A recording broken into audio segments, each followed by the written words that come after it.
আসসালামু আলাইকুম। Technique easy এডুকেশনের পক্ষ থেকে আপনাদের সবাইকে জানাচ্ছি আন্তরিক শুভেচ্ছা এবং অভিনন্দন। প্রিয় শিক্ষার্থীরা, চলে আসলাম নতুন আরও একটা পর্ব নিয়ে। ইজি হায়ার ম্যাথ বই থেকে আমরা এখন বরিশাল বোর্ড 2022 সালে আসা এই সৃজনশীল প্রশ্নটা সমাধান করব।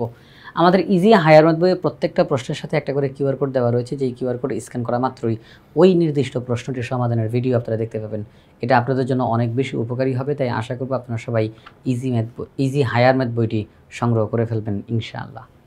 বরিশাল বোর্ড 2022 সালে যে সৃজনশীল প্রশ্নটি এসেছে তার উদ্দীপকে কিছু তথ্য দেওয়া রয়েছে। যেমন এখানে বলা হয়েছে, একটি ঝুড়িতে 18টি লাল, 15টি সাদা ও 17টি কালো বল আছে। দৈবভাবে একটি বল নেওয়া হলো। একটা ঝুড়ি, সেই ঝুড়িতে 18টা লাল, 15টা সাদা ও 17টি কালো বল আছে।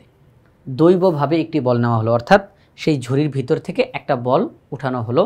আমরা জানি না যে এই বলটা কি হবে, এটা আমি জানি না। একটা বল উঠানো হলো, দৈবভাবে একটি বল নেওয়া হলো। আরেকটা তথ্য দেওয়া, একটি নিরপেক্ষ মুদ্রা 3বার নিক্ষেপ করা হলো। নিরপেক্ষ মুদ্রা 3বার নিক্ষেপ করা হলো। আমরা জানি মুদ্রার দুইটা পিঠ থাকে, এ পিঠ ও পিঠ, হেড টেল। তো একটি নিরপেক্ষ মুদ্রা 3বার নিক্ষেপ করা হলো। ক নাম্বার প্রশ্নে বলছে, ছক্কা নিক্ষেপে মৌলিক ও জোড় সংখ্যা আসার সম্ভাবনা নির্ণয় করো। আমরা যে ছক্কাটা নিক্ষেপ করব, তো একটা ছক্কা যদি নিক্ষেপ করি তখন মৌলিক ও জোড় দুইটাই হইতে হবে। মৌলিক ও জোড় সংখ্যা আসার সম্ভাবনা নির্ণয় করতে বলা হচ্ছে। অর্থাৎ ছক্কা নিক্ষেপ করলে যেই সংখ্যাটা উঠবে ওটা যেন মৌলিকও হয় জোড়ও হয়, দুইটা শর্ত যেন একসঙ্গে মানে। এখন সংখ্যাটা মৌলিক কিন্তু জোড় না, হবে না। সংখ্যাটা জোড় কিন্তু মৌলিক না, হবে না। অর্থাৎ মৌলিক এবং জোড় দুইটাই হইতে হবে। তাহলে চলেন আমরা প্রশ্নটা সমাধান করি। ধারাবাহিকভাবে সবগুলো প্রশ্ন আমরা সমাধান করব। তো আমরা লিখলাম, ছক্কা নিক্ষেপের সম্ভাব্য ফলাফল সমূহ হচ্ছে 1 2 3 4 5 6। নমুনা বিন্দু কয়টা? 6টা। একমাত্র মৌলিক ও জোড় সংখ্যার অনুকূল ফলাফল হচ্ছে 2।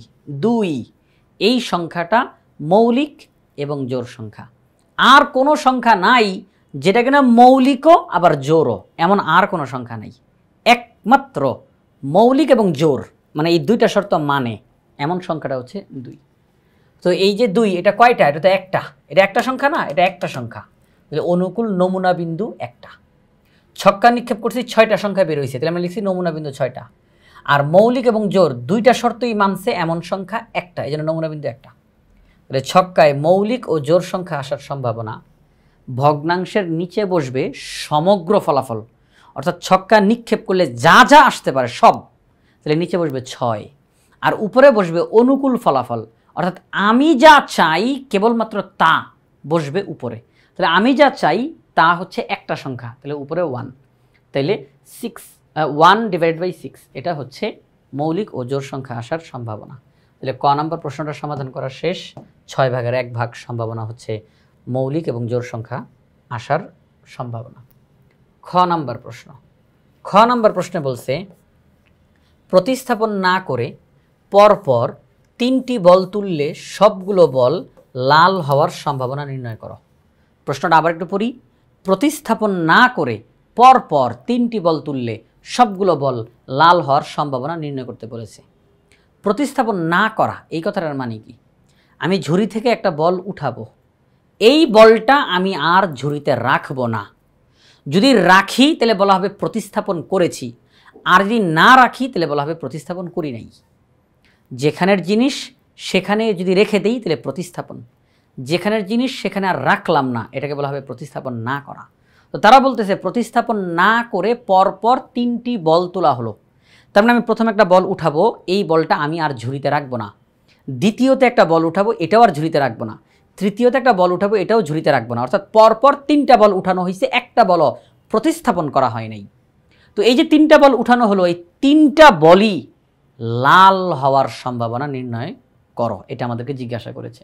তাহলে চলেন আমরা খ নাম্বার প্রশ্নটার সমাধান করে ফেলি। ঝুড়িতে মোট বল আছে 18 + 15 + 17 অর্থাৎ 50টি। ঝুড়িতে যে 3 রকমের বল আছে এই সবগুলো বল একত্র করলে 50টি বল হয়, আর এই 50টা বলের মধ্যে লাল বল হচ্ছে 18টা। প্রতিস্থাপন না করে পরপর 3টি বল তোলার ক্ষেত্রে আমি যদি প্রথম বলটা যখন উঠাবো ওই বলটা লাল হওয়ার সম্ভাবনা কত? মোট বল আছে 50টা, আমি এই মাত্র একটা বল উঠাচ্ছি, এটাই প্রথম বল উঠাচ্ছি, এটা লাল হওয়ার সম্ভাবনা কত? লাল বল 18টা, তাহলে আমার পক্ষে আছে 18টা বল, তাহলে উপরে 18 নিচে 50, কাটাকাটি করি, যদি 2 দিয়ে কাটি তাহলে 9 দুগুণে 18, 25 দুগুণে 50। প্রথম যেই বলটা উঠালাম এটা লাল হওয়ার সম্ভাবনা 9/25। আচ্ছা, এখন একটা কথা আছে, ঝুড়ি থেকে যে আমি প্রথম বলটা উঠালাম, লাল কালারের একটা বল উঠালাম, এতে করে ঝুড়ির বলের সংখ্যা একটা কমে গেছে না?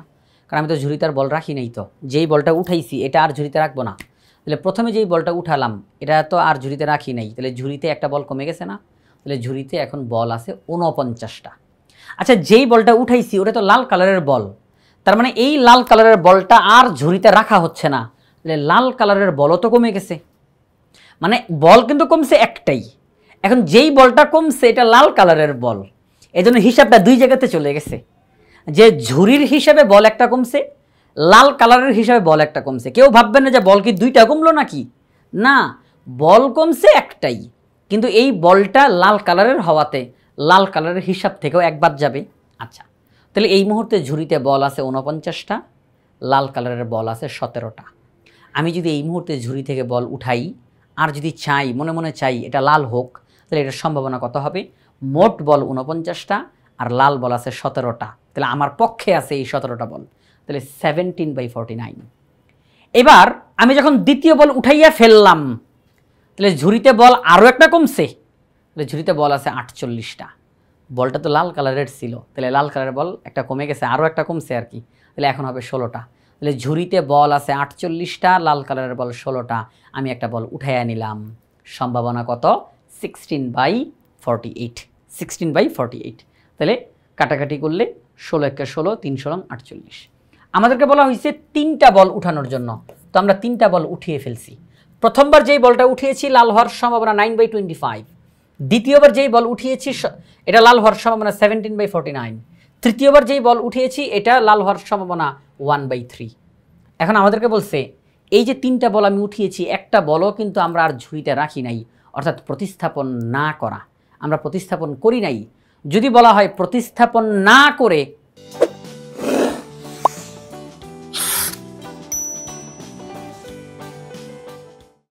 এতগুলো বল উঠানো হলো, সবগুলো বল এই কালারের হওয়ার সম্ভাবনা কত, তখন সবগুলো সম্ভাবনাকে গুণ করতে হয়, সবগুলো সম্ভাবনাকে গুণ করতে হয়।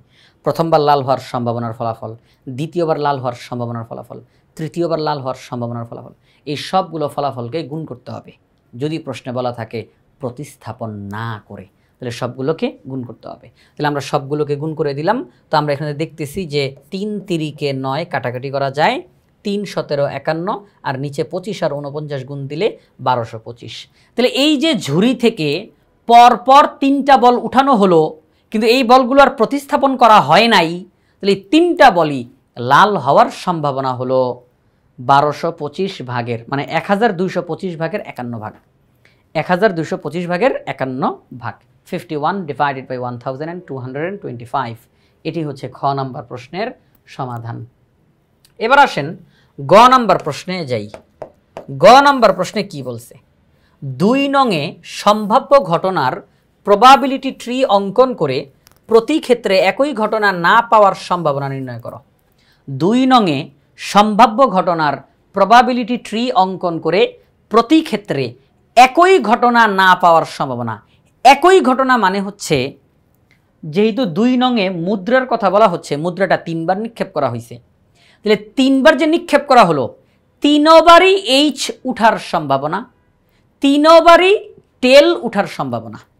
তারা বলতেছে একই ঘটনা যেন না ঘটে, একই ঘটনা না পাওয়ার সম্ভাবনা, অর্থাৎ 3বারই হেড উঠবে এরকমটা যেন না ঘটে, 3বারই টেল উঠবে এমনটা যেন না ঘটে। কথাটা একটু বোঝার চেষ্টা করি। উদ্দীপকের 2 নংয়ে বলা হয়েছে একটি নিরপেক্ষ মুদ্রা 3বার নিক্ষেপ করা হলো। 3বার যখন নিক্ষেপ করছি, তাহলে দেখেন আমি আগে আপনাদেরকে প্রবাবিলিটি ট্রিটা আগে দেখাই, এরপরে অঙ্কটা বুঝাইতে সুবিধা হবে। আচ্ছা, এই যে আমাদের সামনে প্রবাবিলিটি ট্রি চলে আসলো। তো সেই ক্ষেত্রে আমরা বলতে পারি যে প্রথমবার যখন আমরা মুদ্রা নিক্ষেপ করলাম হেড টেল, দ্বিতীয়বার নিক্ষেপ করলাম হেড টেল হেড টেল, তৃতীয়বার নিক্ষেপ করলাম head tail head tail head tail head টেল। আচ্ছা, তাহলে এখন আমরা যদি নমুনা বিন্দুটা লিখতে চাই কীভাবে করে লিখব?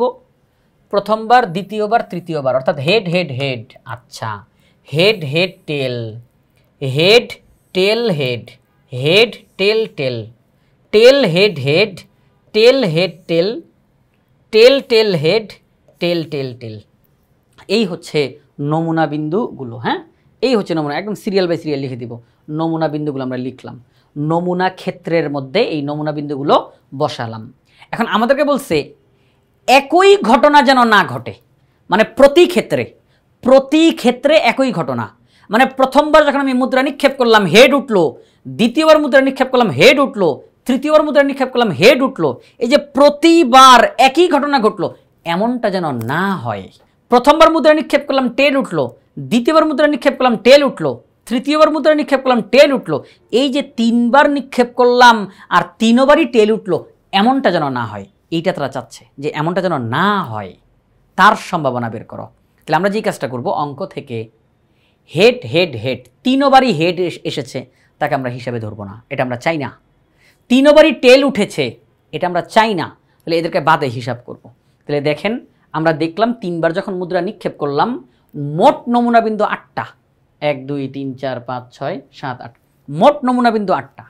আর আমাদের পক্ষে আছে, হ্যাঁ আমাদের পক্ষে আছে এমন নমুনা বিন্দু 6টা। কেন?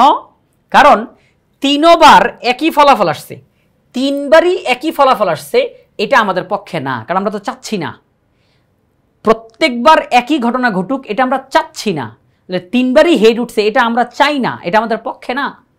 3বারই টেল উঠেছে, এটা আমাদের পক্ষে না। বাকিগুলো আমাদের পক্ষে, কারণ বাকিগুলো সময়ের সময় পরিবর্তিত হয়েছে, এই 2টা জায়গাতে পরিবর্তন হয় না, এই জন্য এরা আমাদের পক্ষে না, এদেরকে আমরা নিব না। এরা অনুকূল ফলাফল না, এরা অনুকূল ফলাফল না। অনুকূল ফলাফল হচ্ছে আমরা যা চাই তা যখন ঘটবে সেটা হচ্ছে অনুকূল ফলাফল। তাহলে প্রতি ক্ষেত্রে একই ঘটনা না পাওয়ার অনুকূল ফলাফল বা অনুকূল বিন্দু, এই যে হ্যাঁ আমরা লিখলাম অনুকূল নমুনা বিন্দুগুলো লিখলাম। এই head head head, tail tail টেল, এরা বাদে এগুলো লিখলাম। তো সেই ক্ষেত্রে নমুনা বিন্দু 6টা, 1 2 3 4 5 6। তাহলে সম্ভাবনা কত? প্রতি ক্ষেত্রে একই ঘটনা না পাওয়ার সম্ভাবনা হলো, নিচে বসবে সমগ্র ফলাফল, চাওয়া না চাওয়া সব, তাহলে নিচে বসবে 8, আর উপরে বসবে অনুকূল ফলাফল, আমরা যা চাই। তো আমরা চাই যেগুলো এমন নমুনা বিন্দু 6টা, তাহলে 6/8, কাটাকাটি করলে 3/4, 2 দিয়ে কাটলাম, তাহলে 3/4। এটা হচ্ছে প্রতি ক্ষেত্রে একই ঘটনা না পাওয়ার সম্ভাবনা 3/4। একটা মুদ্রাকে যখন 3বার নিক্ষেপ করা হলো, প্রতি ক্ষেত্রে একই ঘটনা না পাওয়ার সম্ভাবনা 3/4। এই প্রশ্নটা ছিল বরিশাল বোর্ড 2022। আমরা ইজি হায়ার ম্যাথ বই থেকে এই প্রশ্নটার সমাধান করলাম। আমাদের ইজি হায়ার ম্যাথ বইয়ে প্রত্যেকটা প্রশ্নের পাশে একটা করে কিউআর কোড দেওয়া রয়েছে, যেই কিউআর কোড স্ক্যান করা মাত্রই ওই নির্দিষ্ট প্রশ্নটির সমাধানের ভিডিও আপনারা দেখতে পাবেন। এটা আপনাদের জন্য অনেক বেশি উপকারী হবে। তাই আশা করব সবাই ইজি হায়ার ম্যাথ বইটি সংগ্রহ করে ফেলবেন ইনশাআল্লাহ।